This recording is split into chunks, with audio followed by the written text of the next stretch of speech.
Low-carb proponents or carnivores love the following argument. I'll take you back to a study. So this was done back in the 20s and 30s. They actually had two tribes, one called the Akakuyu and one called the Maasai. These tribes were in adjacent areas. Akakuyu were largely vegetarian, and the Maasai would only consume meat and dairy. So this is a perfect natural study. And what they actually found that in almost every parameter, the warrior age Maasai consuming an exclusively meat and milk diet were far healthier. Low-carb proponents or carnivores love to cite the Maasai argument, simply because Maasai presumably eat a lot of animal-based foods and are quote-unquote healthy. But is that truly a good argument, and can we extrapolate the findings from the Maasai research onto our populations? That is a question that Goldman, Waterfall and our dear colleague Dr. Matthew Negra tried to answer with the following study. This narrative review was published in February 2025, and the title of the study kinda spoils what the findings were. There's a couple of sections to get through, so let's get started. Number 1. Traditional dietary intake. Traditionally, the Maasai eat a diet rich in milk, blood and meat, with minimal intakes of plant-based foods. Their intake is high in fat and proteins, but really low in carbs, with significant seasonal variations. It's also worth noting that women and children consume less meat than men. Women and children seem to rely more on dairy. Despite eating diets rich in cholesterol and especially in saturated fats, their lifestyle and genetic factors seem to shape their cardiovascular health. And this brings us to section number 2, cardiovascular risk and life expectancy.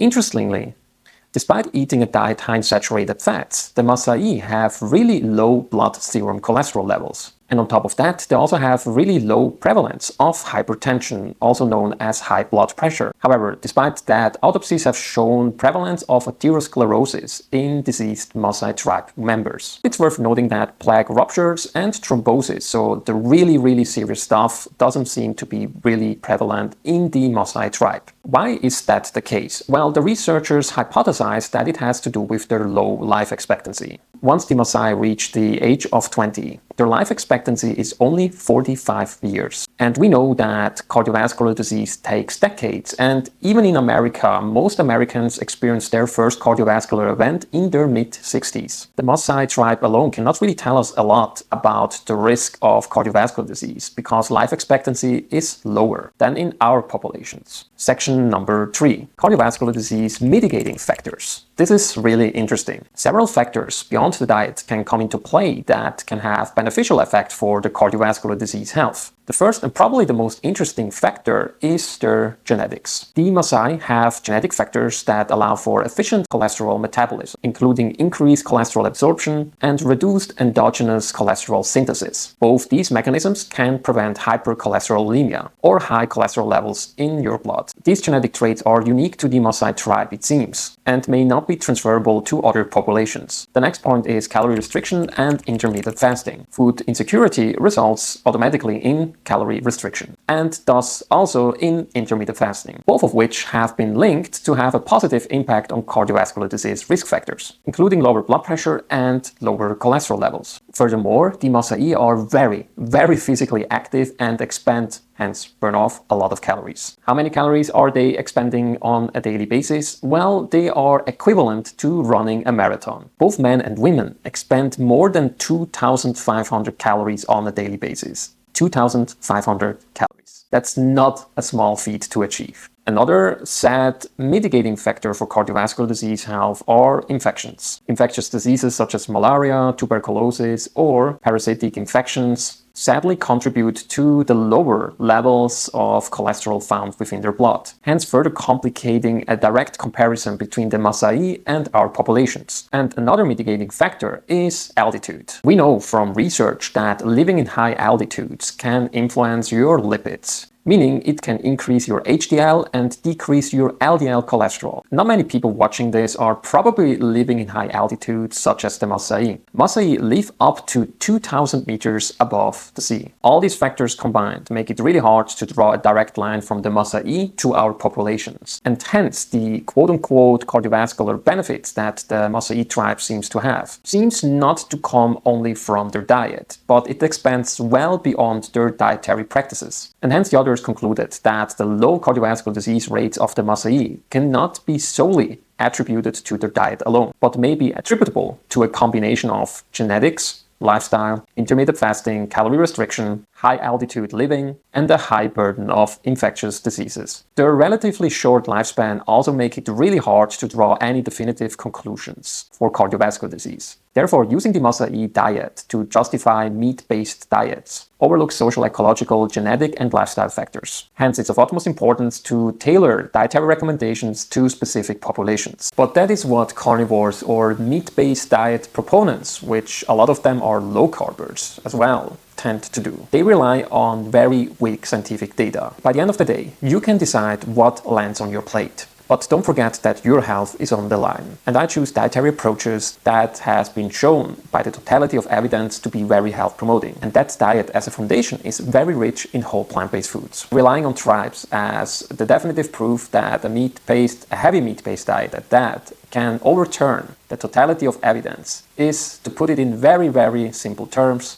silly. What are your thoughts about this topic? Feel free to let me know in the comment section. Thanks for watching, and I'll see you during my next video.